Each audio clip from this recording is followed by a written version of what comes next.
Hey everybody, it's Stuart with Wine on the Diamond. Today, I'm very excited. I'm very excited because I found a wine that I did not think I'd be able to find unless I bought an entire keg of it. That's right, you heard right, an entire keg of it.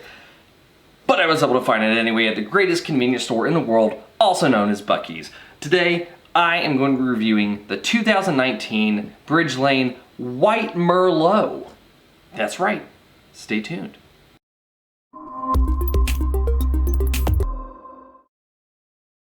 Hey everybody, before we begin today's video, if you like the video, please make sure you like, share it with your friends, maybe leave me a comment, and possibly think about subscribing to the channel and clicking that notifications bell, especially the all notifications, because at some point soon, I am probably going to be doing some live stuff, and I don't know, you might think it's fun to hang out, or ridicule me and chat. I don't know. We'll figure it out. But today I'm reviewing the 2019 Bridge Lane White Merlot. It's from New York State. It's 12% alcohol by volume, and I paid $12 for it, rounding up, at Buc-ee's, the greatest convenience store on earth. Also screw top plus one. So, like I said, this is a wine that I was really interested in it because I've never heard of a white Merlot. And I was like, this is either gonna be really bad or really good.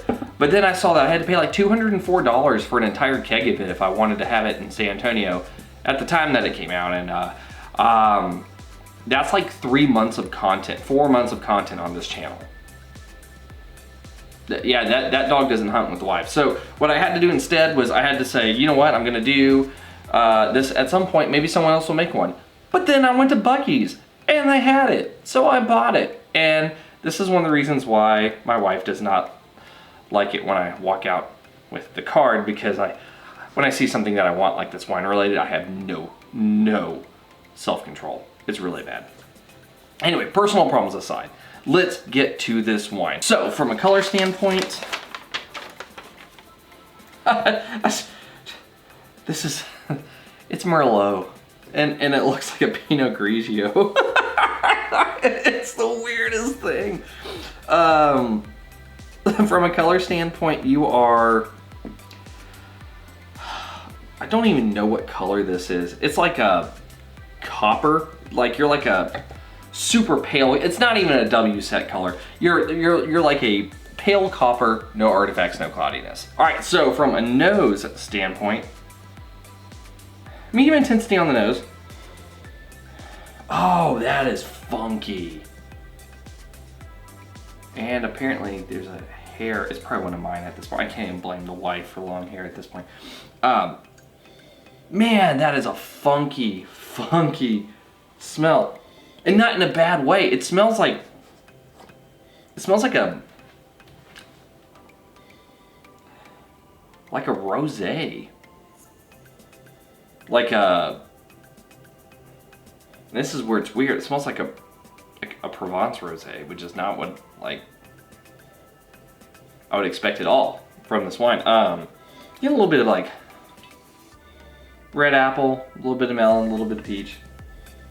Melon, let me see if I can narrow it. No, it's a cantaloupe. Yeah, that's cantaloupe.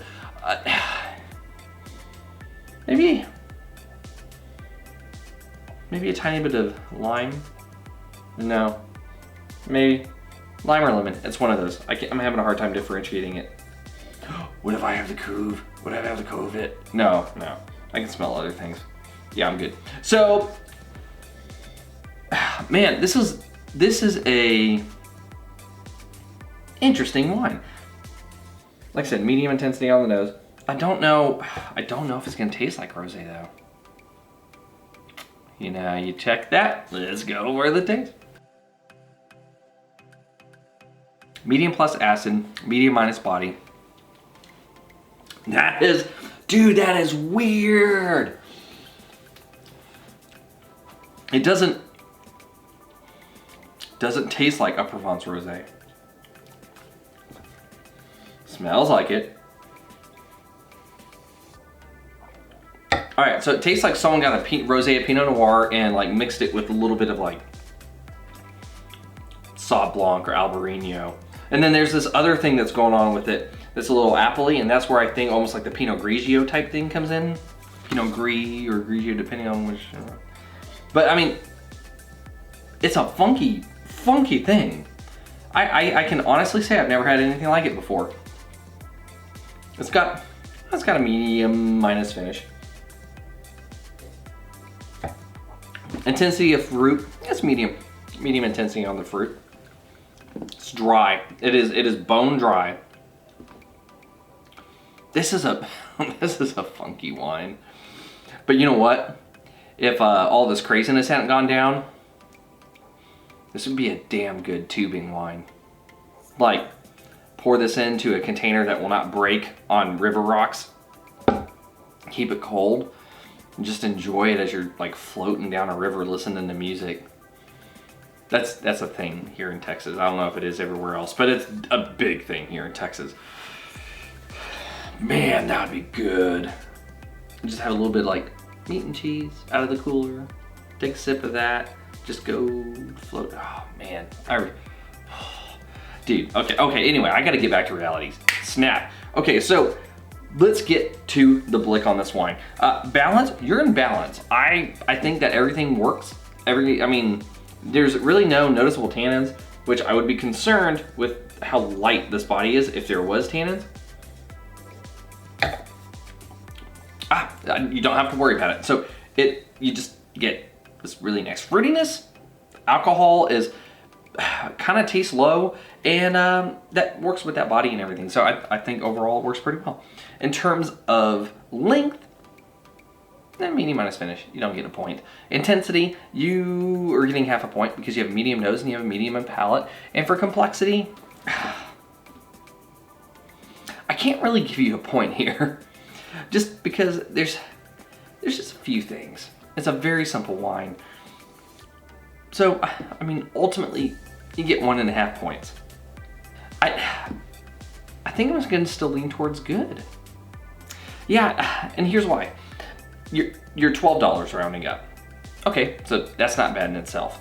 I've actually had some Pinot Grigio that was 20 that doesn't taste like it has the quality of this wine. So at least I got a comparative note there. Now I found some $8 stuff that actually is pretty darn good that does pair on this. So it's right in the middle. It's not too bad.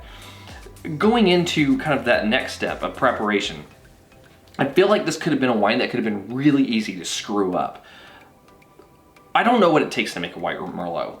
I'll be honest. I bought it and I was so excited to review it. I got it to temp and brought it outside and reviewed it. That's what I did with this wine. However, man, I just think it's so cool that the wine is able to like give you a few different kind of like experiences. You got like this weird experience on the palate where it's kind of a white, it's kind of a rosé. You got this thing on the nose where it smells like it's almost French.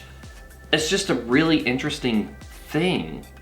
And I can't think of another wine that I've had that is like it. So I feel like just almost the experience of this wine in itself, plus the fact that, like I said, this would be a really good tubing wine. And I really miss tubing.